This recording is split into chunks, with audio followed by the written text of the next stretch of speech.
Qalbim manga munolarni ogohlantirdi.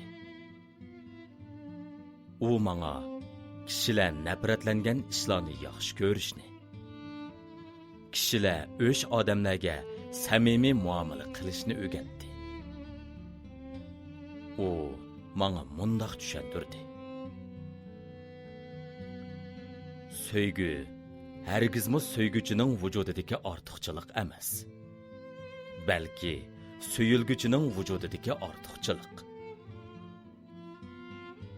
Qalbim meni ogohlantirishdan burun söygü muhabbat mening nazarimda yaqin orliqdagi ikki tövrik orasida ching tortilgan inchki ip edi. Lekin hozir mening nazarimda muhabbat boshlanish, ya'ni oxirlashish, ya'ni boshlanishning nurluq choqiga aylandi. U mavjud bo'lib turgan har bir shay'ini o'rab turdi. U asta yo'g'inab paydo bo'lish oldida turgan har bir shay'ini o'z ichiga oladi. Qalbim manga munolarni ogohlantirdi.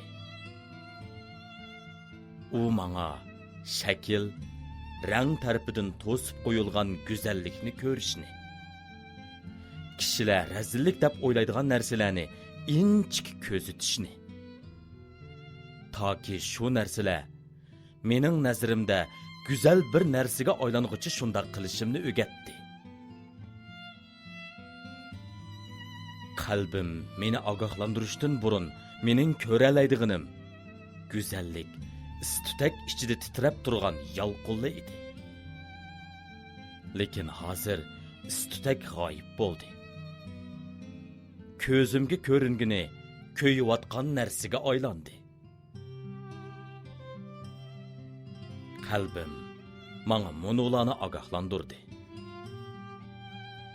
U manga lav, til va qaldan chiqqan ovozlarga quloq solmaslikni o'rgatdi.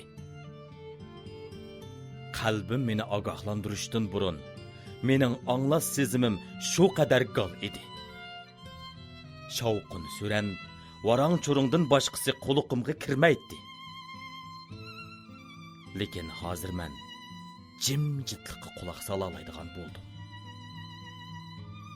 Uning xo'r o'migining vaqtni madhiylashlari va olam bo'shligi qasidi she'rlarini, pinhon xilvatning sirlarini jakarlaganligini anglaydigan bo'ldim. Qalbim manga munolarni ogohlantirdi.